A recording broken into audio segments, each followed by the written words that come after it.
La vie de Robert Redford, l'une des plus grandes icônes des Hollywood, a été pleine de hauts et de bas, de ses années de pauvreté à ses étoiles brillantes sur grand écran. Malgré ses succès professionnels et les médailles prestigieuses qu'il a remportées pour ses rôles impressionnants, il y a une chose que les gens ne remarquent pas facilement, son voyage pour trouver le véritable amour. Les amours passés, avec l'apparition de grandes femmes, ont fait partie de la vie de Robert Redford. Ce n'est cependant que ces dernières années qu'il a trouvé ce dont il avait vraiment besoin, un mariage heureux et épanouissant avec une femme qui a conquis son cœur. Depuis son entrée dans l'industrie cinématographique, Robert Redford est devenu un modèle idéal aux yeux de nombreux fans. Il n'était pas seulement un excellent acteur mais aussi un réalisateur et producteur talentueux, avec des films classiques tels que Butch Cassidy et le Kid, 1969, ou El Arnaque, 1973. Bien qu'entouré de belles femmes, les relations de Redford n'ont jamais duré longtemps. Il a épousé Lola Van Wagenen en 1958 et le couple a eu 4 enfants ensemble, avant de divorcer en 1985. Il a eu quelques autres relations après cela, mais ce n'est que lorsqu'il a rencontré Sybil Sagars dans les années 90 que Robert Redford a vraiment trouvé sa partenaire de vie idéale. Sybil, une artiste allemande, a complètement changé la vie de Redford. Ils se sont rencontrés dans une circonstance plutôt fortuite, lorsque Redford visitait l'Europe pour réaliser des œuvres d'art. Même si cette rencontre n'était pas prévue, il semblait qu'à partir de ce moment-là, tous deux savaient qu'ils auraient une relation spéciale. Robert Redford et Sybil Sagars étaient amoureux depuis longtemps avant de décider de se marier en 2009. Ils ont choisi un mariage calme, simple mais émouvant dans la maison de Redford dans l'Utah, un endroit avec un espace paisible et calme et où Redford pourrait trouver la paix après les années bruyantes des Hollywood. Leur mariage n'était pas une grande affaire avec beaucoup d'invités célèbres, mais une occasion très privée avec seulement la famille et les amis proches.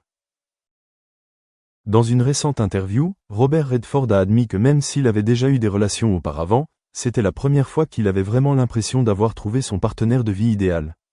C'est un mariage que j'ai préparé depuis longtemps.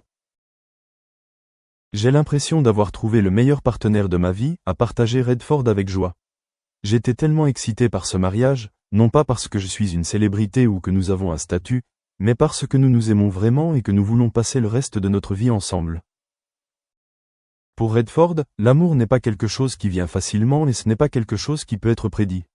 Après avoir traversé des relations ratées et des ruptures, Redford peut désormais affirmer que le véritable amour ne se résume pas à l'apparence de grande star, mais à la compréhension, à l'empathie et au partage de la vie ensemble. Le mariage de Redford et Sybil n'était pas un événement public, mais pour eux, c'était un moment très sacré. Dans les mois qui ont suivi leur mariage, Redford a souvent parlé de son bonheur d'avoir sa femme à ses côtés. Sybil est celle qui m'a aidé à me retrouver. Elle est non seulement ma femme, mais aussi la compagne de vie que j'ai toujours recherchée. Ils ont construit une vie de famille confortable dans l'Utah, où Redford possédait un grand domaine et entretenait son propre jardin. Les deux passent beaucoup de temps ensemble, partageant des moments romantiques dans leur vie quotidienne. Pour Redford, le plus grand bonheur n'est pas les titres ou les récompenses qu'il a obtenus au cours de sa carrière, mais d'avoir une famille à aimer et dont il peut prendre soin. Même s'il vieillit et que sa santé n'est plus ce qu'elle était, Robert Redford recherche constamment des moments heureux avec sa femme bien-aimée.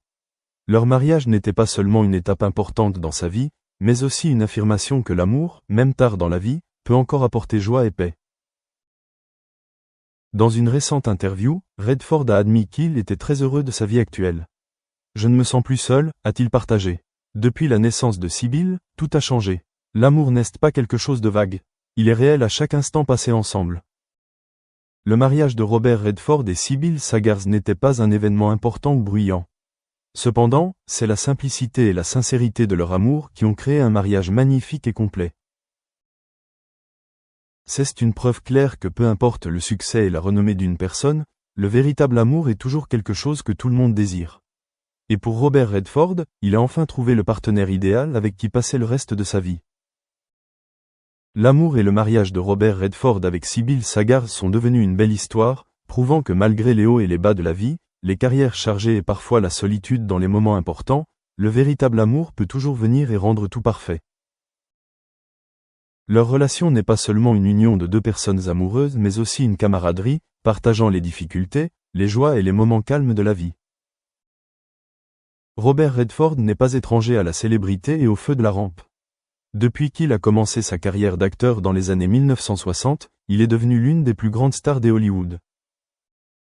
Cependant, aussi brillante que soit sa carrière, Redford a dû faire des sacrifices en cours de route. L'un d'entre eux est l'amour et les relations familiales.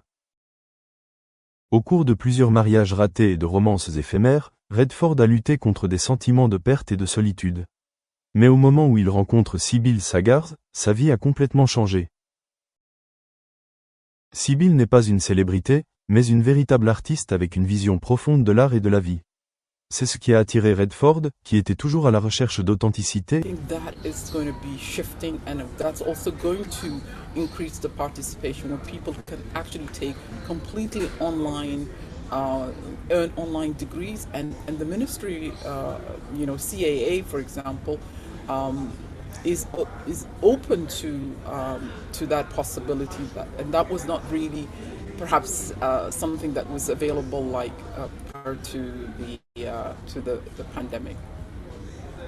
Thank you very much. Alex, I wonder if you agree with that idea that the perception of online education has changed as a result of the last few years of disruption? It's an interesting question. I think it depends upon the demographic. Just to build a little bit off of what Thomas had said, I think the last year and a bit, the world kind of lost touch with the fact that there's people involved in all aspects of the work life, and the work from home, work from away, living and teaching and learning online created a massive disconnect from the human being. The social psychological impact is just now beginning to be felt. Industry is dealing with the whole aspect about work from home, and also the expectations. I mean, when I go back to the demographic differences here, you have the Gen Zs, the millennials, the Gen Xs, and some of us still boomers, which I don't want to readily admit, have had to take a hard look at the workplace and also the learning place, the learning environment, which can include online.